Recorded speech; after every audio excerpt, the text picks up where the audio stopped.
guys, it's Jo here, welcome back to my channel, and in this video we're doing another book talk. I'm really excited because the book we're going to be talking about today is House of Earth and Blood by Sarah J. Maas. You guys, I absolutely loved this book. I rated it a 5 out of 5, of course. But before I go into the full review, let me tell you a little bit about my reading experience. So obviously I pre-ordered this all the way back in like 2019 when it was announced, and I got it on the day that we were supposed to get it. Me being me, I was super excited. I opened it up and read the first 10 pages. And then it was on the first 10 pages for another 4 weeks. I got really into writing and hadn't really gotten back into reading. So this was kind of just following me along in school. And kind of going places with me, but I was not actually reading it. I had not read any books in February and March, and I decided that this was going to be the book that I finished up in March. And guess what I did? And I think I read this in 2 days, and it was the last 2 days of March, so that was an accomplishment I did. This was about 799 pages, so it was a very big book, and it was a lot of me staying up and reading really late. And just like every other book talk I have, there are going to be 2 parts to this video. The first part I will be doing non-spoilery thoughts, and the second part, there will be spoilers on my thoughts about the book. So a lot of my thoughts aren't going to be spoilery, but I'm going to be giving some information, not spoilers though, just like my personal opinions about some situations in the book, but I'm not going to be telling you the situations. Before I get into the review, here is a little bit of a description about the book. We have a main character named Bryce, and she has a best friend, Danica, that gets murdered by demons. She mourns for a good 2 years, and then all of a sudden, the government comes to her and says that she needs to help figure out who actually killed her. They don't think they got the right killer 2 years ago. So now she is paired up with Hunt Athalar, who a lot of people call the Umbra Mortis. And the Umbra Mortis means shadow of death. Hunt is actually a mercenary for an archangel named Micah, who you will hear about a lot in the book. So that's pretty much a little bit of a quick description. I don't want to give too much away. Now let's actually get into my review. Let me just say, Sarah J. Maas is an amazing author. Her writing cannot be beaten. Just saying. And that's my personal opinion. I know there are people out there that don't like Sarah J. Maas's writing. That's you. But me, I think she's awesome. But I did not like her first chapter. I thought the first chapter was kind of weird, and I think that's why it took me so long to actually get into the book. I feel like it started off in a really weird situation and time. I don't know why, but the way she like introduced other characters, I could not tell, I'm not gonna lie, I could not tell who the main character was at first. Like obviously, unlike me, I forgot the main character's name was Bryce because I just like completely forgot about the description, but I started reading it and I'm like,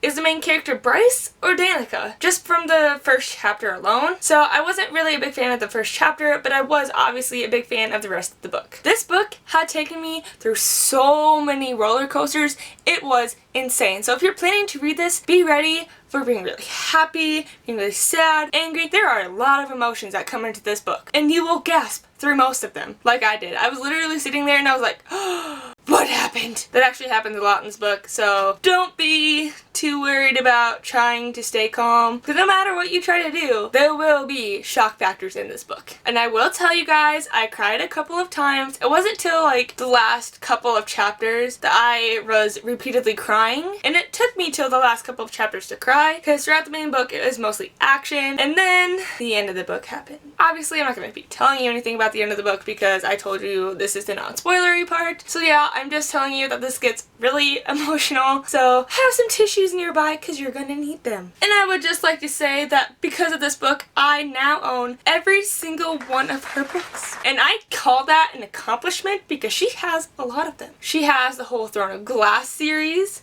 which I think is 7 books long. I think she had 7 books. And then she had the A Court of Thorns and Roses series, which is 3 books plus the novella up here. Now this one.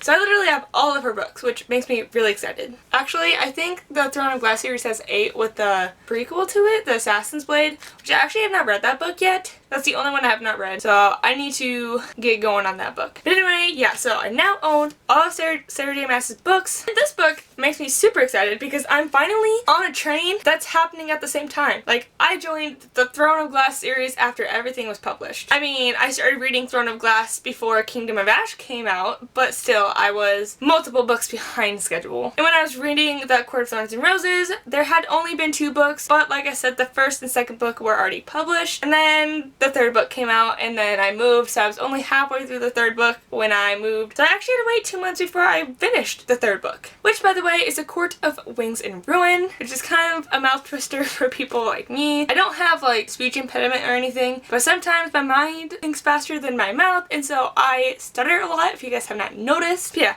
anyway, back into the video. I think by far Bryce is probably my favorite out of the 3 main characters of all of her series. I think if I had to rank them, I think I would rank them Bryce, Elaine, and Feyre. I did like Feyre, but I think just the way that Bryce and Elaine had their attitudes, and they knew that they were like, I love the fact that they were confident with themselves, which is kind of hard to find nowadays in women, sadly. A lot of people are not very confident with themselves and their bodies, and I think I like the fact that they were so confident. It makes me feel like I should be more confident in myself, so I think that's why I like these characters more. Overall, the characters in this book were well written. I liked pretty much every single one of them. Because of her writing, I actually debate. It was so hard to tell who was the actual killer, so I had actually gone back and forth multiple times in this book, so prepare to have a lot of theories. Overall, I rated this book a 5 out of 5. I absolutely loved it. Like I said earlier on, Sarah J. Maas is an amazing writer, and I cannot wait for the second book to come out. So that is all I have left to say about the non-spoilery part. I really hope you guys enjoyed this video. If you're not staying around for the spoilers, comment down below if you're planning on reading this book and your hopes and like theories that you may have for it. Like this video and subscribe to my channel to see more book talks, because I will be making some more and other bookish videos. I also make writing videos if you want to stick around and watch some of those. But I will be saying bye to you guys who will not be sticking around. I will see you in the next video. Alright. Time for the spoilers. The first thing that I want to talk about is all of the people that I thought were behind it all. So we obviously know that like we found out that Micah was behind it. He was on my shit list at the beginning of it, but as like time went on, I thought it was Sabine. At one point, I literally thought it was Fury because of how sketchy she was being and like not talking to Bryce, and like there were so many things that pointed to other people being the killer besides Micah, which was actually really crazy. I still can't believe she got me to think that Fury was the killer, which kind of made myself mad because I'm like, they're supposed to be best friends. Why would they make her the killer? So that was driving me crazy. But at one point I did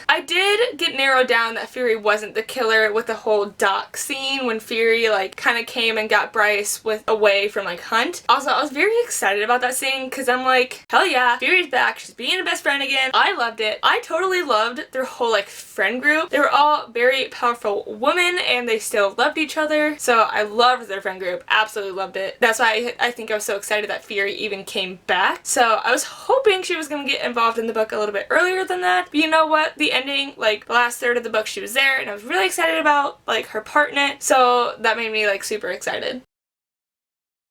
Okay, can we just talk about, I did not cry until the whole like Micah revealed himself scene. Like when Lele sacrificed herself, I was crying so hard. It took me 15 minutes to read through 3 paragraphs because I would read 2 sentences and start bawling again. Then I would like compose myself. Then I'd read the next 3 sentences and then I would cry again. That scene was so sad.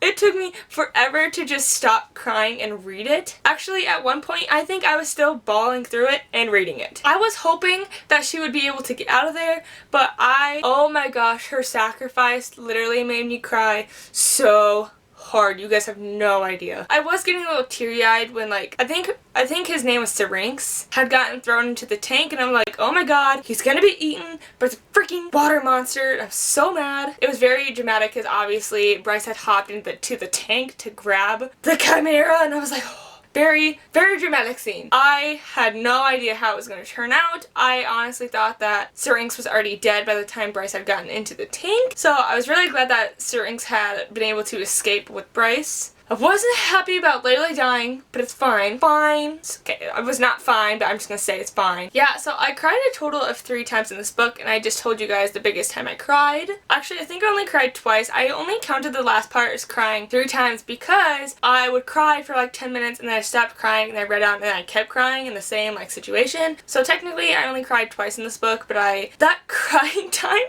went out so much that I literally counted it as 3 times. But the next, and I think last time I cried in this book was when Ethan and the like wolf pack had gone against Sabine's words because they saw Bryce as their pack leader. And I actually cried because of that, because like it was a good moment. I cried about a good moment and I'm not mad at myself for it. Like literally I was reading about how like Ethan was coming for her and everyone was coming for her to help protect the humans, and that just made me really excited. I cried because good moments need to be cried about too, because there are not a lot of good moments in Sarah J. Maas books. So I was really happy that the whole like Ethan thing happened. I didn't like that he was so bitter to her throughout the entire book, but I think that's what made that like last part so powerful, was that he finally like broke out of it and he's like, I'm here for you, Bryce, here's the rest of the pack, we're gonna fight with you, blah blah blah blah blah. And I was not surprised when Bryce had pushed Ethan into the safe house and she sacrificed herself, kind of. Was not surprised by that. He should not have been surprised, honestly, by knowing Bryce. You know what? It's fine, but he should have seen it coming. The next thing I'm going to be talking about is the plot twists. There were so many of them. It was crazy. The first plot twist that came to mind was the fact that the horn was literally tattooed into Bryce's back. No one saw that coming. I read it, and that was one of my gasping moments where I was like, what? I cannot believe that she had the horn on her back the entire time. How did they not guess it? And what made me even more frustrated was that she figured it out and didn't tell anyone. Oh,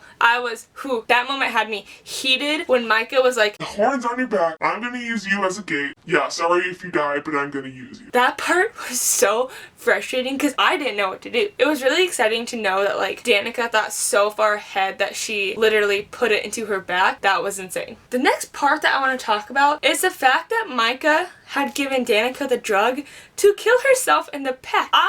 That made me so angry. You have no idea. Because for the entire book, we thought that the stupid demon had attacked the group or whatever, and then it just made me so mad because I'm like, I know that Mike is a bad person. He was such a bad person that he literally made Danica kill her entire pack and herself. That made me so mad, okay? So mad. I'm not gonna talk much about this because, like I said, it made me so mad, and I'm not gonna linger on it, okay? I'm not gonna linger on it. It's over, so I'm gonna go on to the next one. So this goes back on to earlier in the book when Hunt had revealed that Micah was the one that the demon had attacked in the alleyway. I was not prepared for that. This wasn't the biggest plot twist ever, but it definitely changed a lot of things in the book, especially in Bryce's mind. I feel like in Bryce's mind, she could have easily like blackmailed Micah if she needed to, but I don't think she really thought of that, but she should have, because she's a smart person. She should have thought of it, but it's fine. It also shocked her a lot that Micah was the one, because Micah is such a powerful person. He is literally one of two of the archangels, so it probably shocked a lot of people that he could even be attacked by a demon. Okay, can we talk about the whole doxing with Hunt and the rest of the 33rd or his group? That made me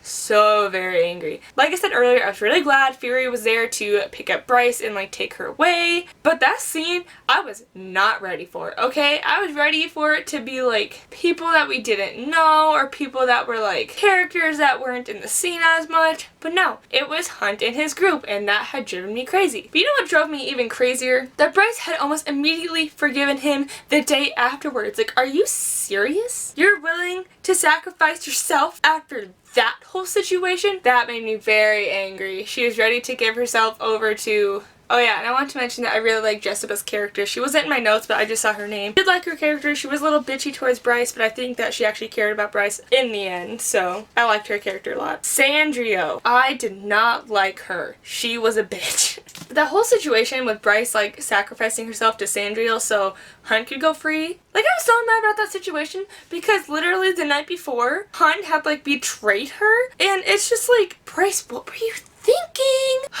That made me a little angry, I'm not gonna lie. I was also in the corner like, are you serious? Like, he just broke your heart and you're now sacrificing your whole like life and freedom for him? That made me so angry. So we're gonna talk about the next thing so I don't get too angry. The next part that I'm gonna be talking about is all of the exciting times I had in this book. First one that I really wanted to talk about was I was really getting excited when Hunt and Bryce actually started like doing things and flirting, and because like I liked this couple. I really did. It was really weird at first, but they actually started acting really cute and I actually really liked the couple. So I was getting really excited when they actually started like acting on their emotions. I loved it. Although the one thing I will tell you about Hunt's character that I absolutely hated was his long hair. Because I hate long hair on males. I'm sorry, but I do. That's my personal opinion. You guys can love it, but I cannot stand it. So that was the only thing I did not like about Hunt and his character was the long hair. Everything else was great. The next exciting part that I had written down was something I already talked about, and that was when Fury had come back. I absolutely loved this part because I